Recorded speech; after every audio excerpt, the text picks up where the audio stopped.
जय भीम, नमस्कार साथियों। मैं हूं आशीष कुमार और आप देख रहे हैं बहुजन पेज। साथियों, इस समय संसद का मानसून सत्र चल रहा है और इस समय पक्ष और विपक्ष के बीच तीखी बहस छिड़ी हुई है। और साथियों, इसमें अभी बजट को लेकर बहुत सारे मुद्दों पर बात हुई है। और खास तौर पे इसमें इस बजट में हिस्सेदारी की बात विपक्ष अपनी कह रहा है। साथियों, जिसकी जितनी संख्या भारी उसकी इतनी उतनी हिस्सेदारी, ये नारा बहुजन समाज पार्टी के संस्थापक माननीय काशीराम साहब का दिया है। और ये नारा समानता की बात करता है। इस देश के अंदर जिसकी जितनी संख्या है उसको उसकी संख्या के आधार पर उसको उतना ही हिस्सा मिलना चाहिए। तो यही इसी इसी के आसपास ये बहस छिड़ी हुई है साथियों। और जिसको लेकर के बहुजन समाज पार्टी की राष्ट्रीय अध्यक्ष बहन कुमारी मायावती जी का भी बयान आया है। सुनाऊंगा वो भी मैं आपको पढ़कर सुनाऊंगा साथियों। उससे पहले मैं आपको बता दूं कि संसद में राहुल गांधी पक्ष पर पक्ष पर क्या आरोप लगा रहे हैं, क्या कह रहे हैं, उन्होंने उस संसद में क्या कहा है, वो मैं आपको थोड़ा सा बता दूं। राहुल गांधी ने संसद में कहा है, उन्होंने कहा है कि इस देश में हलवा बट रहा है और हलवा बांटने वाले जो लोग हैं वो 3% है और जिन लोगों को मिल रहा है वो भी 3% है। और बाकी जो जनता है, आबादी है क्षेत्र देश की, वो अभी भी देश में जो बाकी आबादी है उसको अभी भी कुछ नहीं मिल रहा है।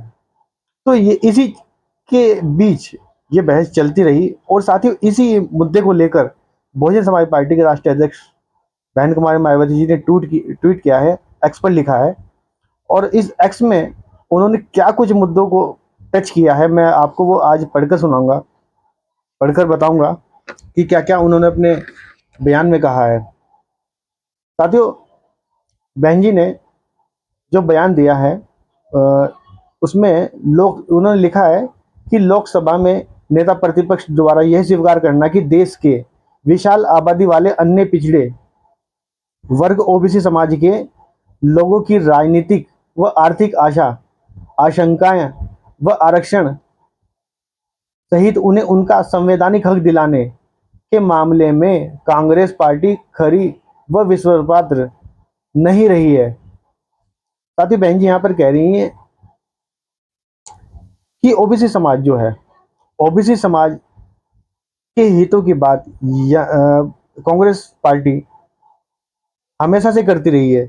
और देश के अंदर 70 सालों से भी ज़्यादा उन्होंने शासन किया है, लेकिन उसके बाद भी देश का बड़ा हिस्सा ओबीसी समाज जो है अभी भी उनके जो अधिकार है, वो अधिकार जो हिस्सा जो उनको मिलना चाहिए था वो अभी भी उनको नहीं मिला है।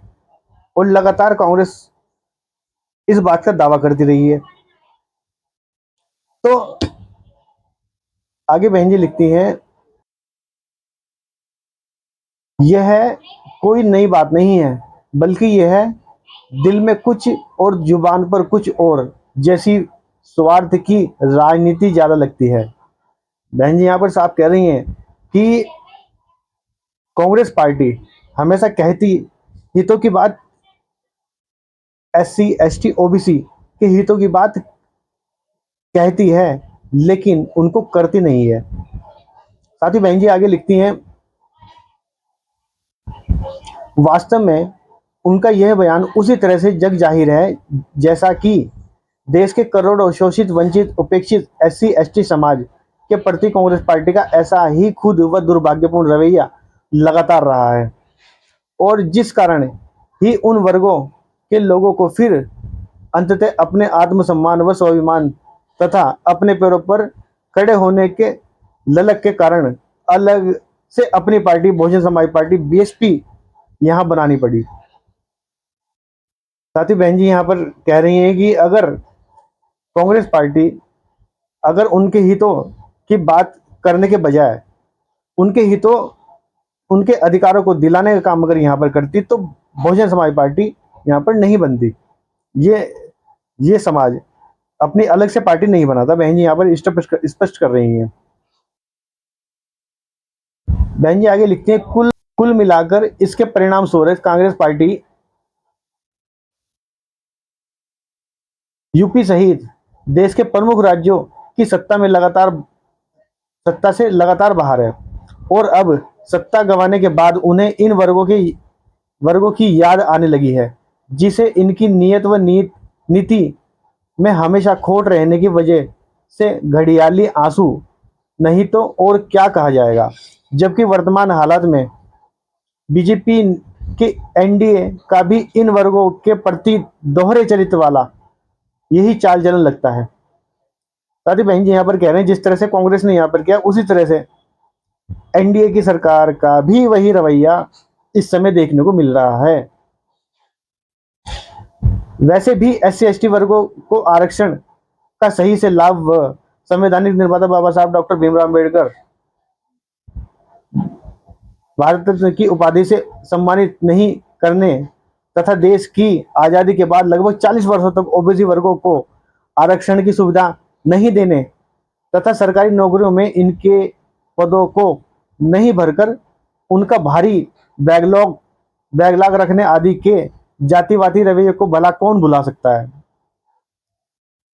साथियों बहन जी कह रही है कि 40 वर्षों तक, लगभग 40 वर्षों तक ओबीसी वर्ग जो है वो सरकारी नौकरियों और आरक्षण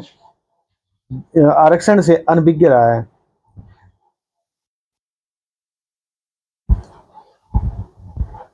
जो कि इनका यह अनुचित जातिवादी रवैया अभी भी जारी है और ये अभी भी ऐसे ही चल रहा है। बहन जी यहाँ पर स्पष्ट कर रही हैं। इतना ही नहीं बल्कि इन सभी जातिवादी पार्टियों ने आपस में मिलकर एससी एसटी ओबीसी आरक्षण को किसी न किसी बहाने से एक प्रकार के निष्क्रिय व निष्प्रभावी ही बना दिया है। इस प्रकार दलितों, आदिवासियों व अन्य पिछड़े इन बहुजन समाज को सामाजिक, राजनीतिक, आर्थिक तौर पर गुलाम व लाचार बनाए रखने के मामले में सभी जातिवादी पार्टियां हमेशा से एक ही थैली के चट्टे बट्टे रहे हैं। जबकि अम्बेडकरवादी बीएसपी सदा ही इन वर्गों के सच्ची हितैषी रही है और यूपी में 4 बार की बीएसपी के नेतृत्व में सरकार में सर्व समाज के गरीबों, मजलूमों के साथ साथ बहुजन समाज के सभी वर्गों के जान, माल व मजहब की सुरक्षा, सम्मान, इनके हित व कल्याण की पूरी गारंटी रही है। अर्थात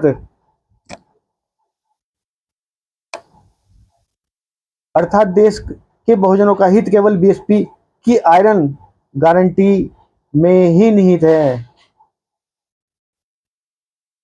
साथ ही यहाँ पर आयरन गारंटी का मतलब है कि बहन जी ही आपका यहाँ पर हितों की गारंटी दे सकती हैं।